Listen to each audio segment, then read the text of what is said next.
Pretty sure you have to play Sejuani. Well, I'm not playing Sejuani on stream. I'm saving my Sejuani for the finals. I'm never playing Sejuani in solo queue. He's just too boring.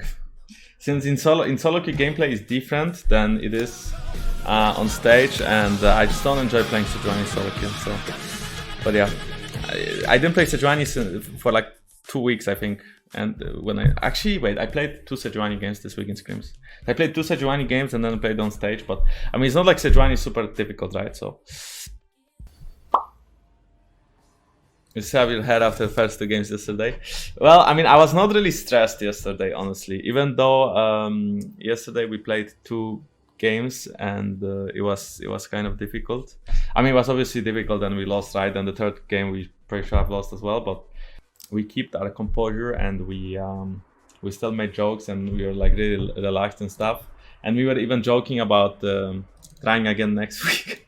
Like after 2 games, we already like said, "Hey guys, like next week we can like probably play better and stuff." So we also considered that, right? But I mean, we came back and then game 4 and 5 were pretty easy. So the 3rd game we had to come back because they played better than us in the early game. On the other hand, though, in the second game we should have won the second game, but we threw as well. We took bad fights and we dived them too much, and we also got like a sneaky Nash when Akali shot bot with no TP and Xayah base at the same time. So I think Fnatic played really well, right? I don't really think they are a bad team or anything. I think they played super good. So I just think that they were like giga tilted in the 5th game, and they also drafted badly, so they got stomped. And then about the 4th game, I think they just got outplayed. Well, I mean, after 3rd game, I was just really excited that we won. So, can you do me a favor and explain how the Gauntlet works? Like how TSM can still get into Worlds? It's confusing. I don't know. Okay, so basically, in the Gauntlet, there's 4 teams in NA. Okay, the Gauntlet in Europe works different than the Gauntlet in NA. So in NA, there's 4 teams, and the team that has the least points. The least championship points, and you get championship points by having better seed during playoffs. So for example, TSM was 2nd place in Spring Split and I think like 6th or 5th place in Summer Split.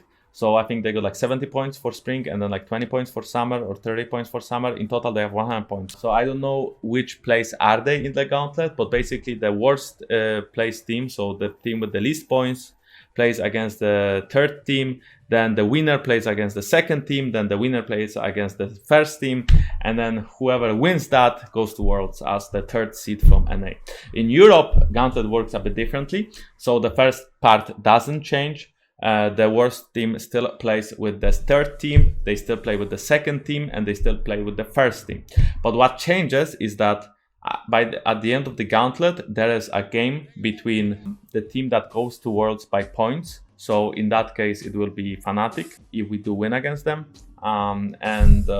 They play against the best team that came out of the Gauntlet, and they basically play each other to fight for the better seed during Worlds. That's how it works in Europe. So let's say Fnatic plays against, I don't know, Schalke maybe, let's say, because Schalke made it to the Gauntlet and Fnatic made it to the finals, but they lost to G2, so they are going through points. Then both teams will again face each other by the end of the Gauntlet, and whoever wins that will be the 2nd European seed, and whoever loses will be the 3rd European seed. Meanwhile, in NA, it's not exactly like that. 2nd team goes without fighting. 2nd team by points is just 2nd team by points. That was in the past. It worked the same way in Europe, but Europe changed their format in playoffs and Gauntlet because of franchising. In NA, that's the old one. So in NA, the team that goes by points just goes by points. I actually don't know which team is going by points in NA. But it's decided already. So I think Cloud9 is going to Worlds as the 2nd NA seed. First seed is Team Liquid because they won, and then 3rd seed is probably going to be, well, 3rd seed is whoever wins the Gauntlet, right? So could be TSM, could be Large Gaming, could be any other team that wins. I don't know who else plays that. My dad was really mad that we lost 2 games. I mean, he was obviously happy when we won, but my sister and my dad were watching in the studio, and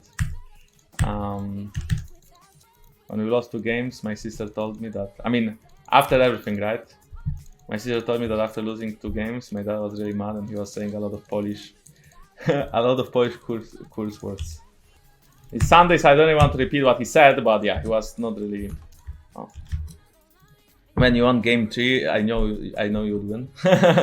Yeah, well, I guess, yeah.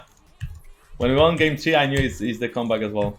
But game 3 was really hard. It was really hard game. Game 2 was not so hard, but we just played bad. And Fnatic played good. And you can always say, oh, we were losing because we played bad, but I mean, we should show some respect to Fnatic as well, because I believe they played really good in first 3 games. The thing is, we have no way. I mean, Civilis are way. At Jankos, when Fnatic was winning 2-0, I still knew that you gonna win whole game. Thanks for emotions. In last 2 matches, great domination, especially in last game, Jankos too. Thank you. My friends told me the same, that they believed, but I don't believe them. I think they thought it's really lost, but I appreciate it. Thank you.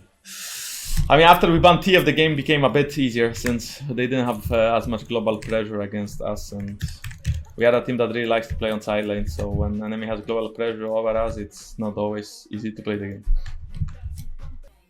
Did you guys purposely give 2 games? Yes, exactly, guys. We lost 2 games on purpose, and then we decided that it's time to stop playing, and then we won. No, it was not that simple. We lost because we were just a worse team in the first 2 games, and then we are a better team in the other 3 games, I suppose. But I think that if we have a rematch against Fnatic in Athens, we should play better than last time. Also, I think it's hard to mentally come back after what happened. So if Fnatic is strong enough mentally to come back and win their game against Schalke, then we might have interesting finals in Athens. If they do not win against Schalke, then maybe Schalke can put up a fight as well, right? I mean, obviously people would like to see Fnatic against G2 again, because it was really hype and it was really entertaining. But even if we have Schalke in the final, I still think Schalke can put up a good fight. So I think no matter what, we should have good games in Greece. Was the series 1% decided when clubs outstepped Nemesis and Perkz in the mid lane? I mean, at that point, it was hard for them. But even if Caps would die there, that doesn't mean we'd lose the game, right? If Caps would die there, I would still get a kill on Broxa, because Broxa would still go into our jungle. Unless he would hit the ult. If Broxa would hit the ult, then he could live. But after he missed the ult, they should back out. Otherwise, he would die to me anyway, and then it would be 1-for-1. So, Fnatic, right? Yeah. That's because Schalke has for sure less fans than Fnatic has, right? So, I mean, I'm not surprised, honestly, by you guys, choosing Fnatic over Schalke. But just in case, even if Schalke makes it, because I still think they're a good team, then don't be upset, because we will have a couple of decent games against Schalke as well. And imagine the upset if Schalke would actually win against G2. imagine the upset. Yeah, I'm not talking about the upset. I'm just talking about the upset. Oh. What was my reaction when Fnatic locked in Kassadin? I was a bit scared, because in 3rd game we went into super late game, and that's why we won. So I was like a bit scared. Like there was just this much scared of Kassadin getting level 16 and absolutely 1v9ing the game, because our chances are pretty bad against Kassadin if he's level 16. But I also knew that Caps is not going to just stand mid lane and not do anything when laning against Kassadin. So I knew that the early game is going to be really easy. And we really failed, because after we got Herald, we were too horny to end the game as fast as possible. But instead we should have just waited for another wave mid lane after we took down the Inhi and pop Herald with the wave and end the game at 16, 50, something like that. We'll have we dived a bit too early. If we would dive a bit later with the wave and with Herald at the same time, or even let Ezreal poke, take that 1 tower and then dive with me in front instead of Mickey, I felt like we could end the game at 16 something minutes, and 16 something minutes would be pretty high, because it's pretty early, right? And maybe Daisy would, maybe Herald would dance, but we failed and we didn't make the Herald dance, and we had to end the game top lane. Did G2 have a chance to beat SKT? No, we will get absolutely demolished during World Finals. We will not win against anything. It's not like we won a Messiah, and it's not like we won against SKT before. We have absolutely no chance of beating SKT right now, because apparently they improved and we didn't, even though we also played for 4 months. And it's not like we don't have good competition like Fnatic in our region and Schalke and other teams. We have no chance. That happened yesterday in game 5 in All-chat. In your version. So basically what happened is that our comms were like, hey, Elise is bot again. She's not farming topside, please be careful. And then I wanted to type, hey Broxa, there's camps topside, because he was only going bot for some reason. And instead Perkz typed XD. And then when I asked, hey guys, what if I type? They said, no, don't type no.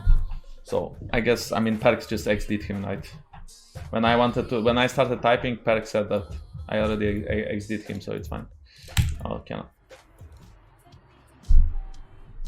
There was a guy that booked, I think in China, there was like a player that booked tickets before he played the game, and he had to cancel the tickets because they won the game. And I have this theory, okay? No offense, but I have this theory that Larsen might have booked the tickets home as well before they played against Schalke, because he really wanted to go home, it seemed like, in the 3rd game. Okay, maybe it's like a bit toxic, but it's just a joke.